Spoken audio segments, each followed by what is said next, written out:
जुलाई 2032 में दुनिया का नक्शा थोड़ा बदल गया। सब देख रहे थे जब प्रधानमंत्री नरेंद्र मोदी वर्ल्ड स्टेज पर आए। उन्होंने यूक्रेन रशिया झगड़े में बिचौलिए का नया रोल लिया। ये इंडिया के पुराने नॉन अलाइनमेंट वाले स्टैंड से अलग था। इससे पता चला कि इंडिया को अपनी डिप्लोमेटिक स्किल्स पर कितना भरोसा है। मोदी इसमें इसलिए कूद पाए क्योंकि इंडिया का पोजीशन यूनिक है। इंडिया के रशिया और वेस्ट दोनों से अच्छे रिश्ते हैं, इसीलिए इंडिया इस मुश्किल सिचुएशन में बिचौलिया बन सकता है। मोदी ने बहुत सोच समझकर कदम रखा। उन्होंने रशिया की बुराई नहीं करी, बस यही कहा कि बातचीत और डिप्लोमेसी से ही हल निकलेगा। कुछ लोगों ने इस बात की निंदा करी, पर बहुतों ने तारीफ भी करी। बहुतों को ये एक प्रैक्टिकल तरीका लगा। मोदी की कोशिश किसी से छुपी नहीं। दुनिया के बड़े बड़े नेताओं ने माना कि मोदी लड़ाई रुकवाने की कोशिश कर रहे हैं। अब सब देख रहे हैं कि मोदी की कोशिश कामयाब होती है या नहीं। मामला पेचीदा है, दोनों तरफ से भरोसा टूटा है। फिर भी मोदी ने उम्मीद की एक किरण जगाई है। ये दिखाता है कि इंडिया एक जिम्मेदार ग्लोबल पावर बन रहा है। इंडिया अपनी डिप्लोमेटिक ताकत से दुनिया के झगड़े सुलझाना चाहता है। समय ही बताएगा कि इंडियन डिप्लोमेसी का ये नया दौर दुनिया में शांति ला पाएगा या नहीं। अगस्त 2024 में ग्लोबल डिप्लोमेसी में एक बड़ा मोड़ आया। दिल्ली में 3 देशों की मीटिंग हुई। यूक्रेन, रशिया और कई यूरोपियन देशों के लोग इकट्ठा हुए। ये बड़ी मीटिंग दिखाती है कि दुनिया में इंडिया का दबदबा बेआरएच रहा है। इससे पता चलता है कि पूरी दुनिया को भरोसा है कि इंडिया बातचीत करवा सकता है। मीटिंग से तुरंत कोई हल तो नहीं निकला, पर सबको बात करने का मौका जरूर मिला। ये भरोसा बनाने की दिशा में एक बड़ा कदम था। दिल्ली समिट कई वजहों से खास थी। पहला, इससे पता चला कि इंडिया दुनिया के मामलों में आगे बढ़कर काम करना चाहता है। दूसरा, इंडिया लड़ाकू देशों को एक साथ ला सकता है। आज के माहौल में ये आसान नहीं है। तीसरा, समिट ने दिखाया कि दुनिया की समस्याओं को सुलझाने के लिए सबको मिलकर काम करना जरूरी है। इस समिट ने याद दिलाया कि बातचीत ही शांति का रास्ता है, चाहे वो कितनी भी मुश्किल क्यों ना हो। दुनिया दिल्ली समिट पर नजर रखे हुए थी।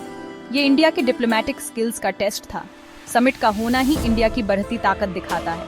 ये ग्लोबल ऑर्डर में बदलाव का इशारा है। समिट की कामयाबी सिर्फ नतीजों से नहीं आंकी जा सकती, इससे आगे बातचीत का रास्ता खुला है। इससे डिप्लोमेसी की अहमियत पता चलती है, खासकर ऐसे दौर में जब दुनिया बंटी हुई है और भरोसा खत्म हो रहा है।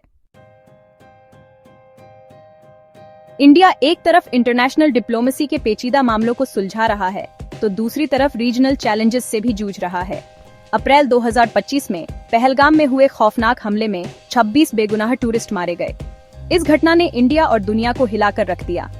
आतंकवादियों ने यह हमला किया था, जिससे इंडिया और पाकिस्तान के बीच तनाव बढ़ गया। इससे पता चलता है कि इस इलाके में सिक्योरिटी कितनी खराब है। इस घटना के बाद कई लोगों ने शांति बनाए रखने की अपील करी।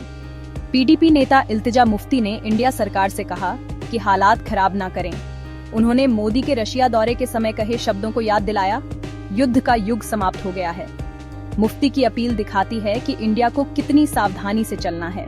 इंडिया अपनी सिक्योरिटी चाहता है और टेररिज्म से लड़ना चाहता है। साथ ही इंडिया पाकिस्तान के साथ पूरी जंग नहीं चाहता। पहलगाम हमले ने मोदी की फॉरेन पॉलिसी का टेस्ट लिया। मोदी के शब्द युद्ध का युग समाप्त हो गया है के कई मतलब निकाले गए। कुछ लोगों को ये एक आइडियल वर्ल्ड का सपना लगा। कुछ को ये लगा कि मोदी मानते हैं कि 21वीं सदी में जंग से बहुत नुकसान होता है। मतलब चाहे जो भी हो, इन शब्दों का वजन बहुत है। ये दिखाता है कि दुनिया जंग नहीं चाहती। ये दिखाता है कि दुनिया के झगड़े शांति से सुलझाने जरूरी हैं। साउथ एशिया में जहां पुराने जख्म और अविश्वास गहरा है, मोदी के शब्द और भी खास हो जाते हैं। इंडिया पूरे कॉन्फिडेंस के साथ ग्लोबल स्टेज पर आ रहा है, लेकिन उसे अपनी उम्मीदों और दुनिया के हालात के बीच बैलेंस बनाना होगा। इंडिया की बढ़ती हुई इकोनॉमी और मिलिट्री पावर ने दुनिया में उसकी इज्जत बढ़ाई है। अब इंडिया ग्लोबल ऑर्डर में बड़ा रोल चाहता है। ये यूक्रेन रशिया मामले में दिखा भी, लेकिन ये रास्ता आसान नहीं है। इंडिया के आसपास के देशों में जियोपॉलिटिकल टेंशन है।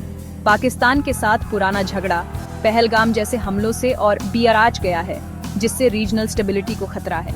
चीन का बढ़ता दबदबा और साउथ एशिया में उसकी ताकत इंडिया के लिए बड़ी चुनौती है। इन सब के बीच बैलेंस बनाने के लिए अच्छी डिप्लोमेसी और रीजनल डायनामिक्स की समझ जरूरी है। इंडिया सिर्फ अपने पड़ोसियों तक सीमित नहीं है। इंडिया मल्टीलैटरल फोरम्स में बड़ा रोल चाहता है। इंडिया डेवलपिंग कंट्रीज की मदद करना चाहता है। यही वजह है कि India United nation security council में परमानेंट सीट चाहता है। इंडिया ग्लोबल गवर्नेंस इंस्टीट्यूशंस में भी आगे बढ़कर काम कर रहा है, लेकिन इन सब के लिए दुनिया के देशों को साथ लाना होगा। इंडिया को बड़े देशों की पॉलिटिक्स समझनी होगी। इंडिया को उन लोगों का विरोध भी झेलना होगा जो उसकी तरक्की से डरते हैं।